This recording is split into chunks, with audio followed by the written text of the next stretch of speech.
le comité des droits de l'homme de l'ONU a demandé au régime togolais de fermer, n'est-ce pas, la prison civile de Lomé, compte tenu des conditions atroces de détention. Et même le gouvernement togolais a été financé pour la construction d'une nouvelle prison, et jusqu'à présent, on ne voit pas tout ça se réaliser.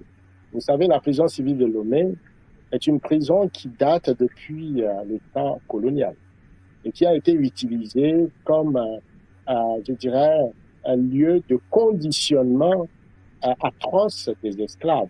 J'ai fait moi-même la prison civile de Lomé. Et c'est l'enfer. Et les gens ne savent pas qu'au cœur de Lomé, il y a ce type d'enfer. C'est-à-dire que l'homme traite l'être humain de cette façon, c'est tout simplement méphistophélique, c'est-à-dire diabolique. Il n'y a pas de place à la prison civile de Lomé. Quand je vous parle de la surpopulation, vous n'avez pas suffisamment d'espace pour vous coucher sur le ventre, ni sur le dos.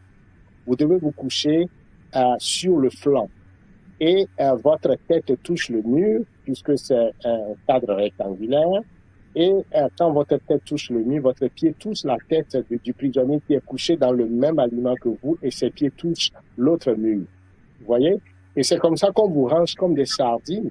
Et l'intérieur de la prison est peint en noir. Et vous imaginez la chaleur. Et il n'y a même pas de moyens pour les prisonniers d'avoir faire les toilettes. Il y a 2 seaux, un seau pour l'urine, un autre seau pour faire le caca, et il est interdit de le faire avant 2 heures du matin. Parce que quand vous le faites avant 2 heures du matin, vous embaumez, n'est-ce pas, toute la prison, et les autres ne peuvent pas respirer. Et quand on ferme la prison, ça prend 6 heures du matin, on le ferme à 18 heures, et c'est des cercles concentriques.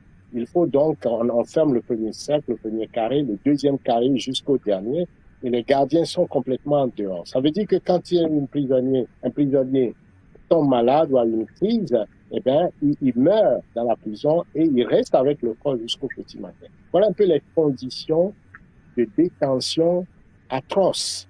Je me rappelle encore un prisonnier qui est malade mental parce que le gars était complètement fou, il était couché, ne se relevait pas. Et on lui a demandé de se lever. Qu'est-ce que je vois? C'est des asticots qui sortent de son corps. Vous imaginez? Et c'est ça. Et qu'est-ce qu'il a fait? On dit tout simplement qu'on l'a pris dans un village pour faire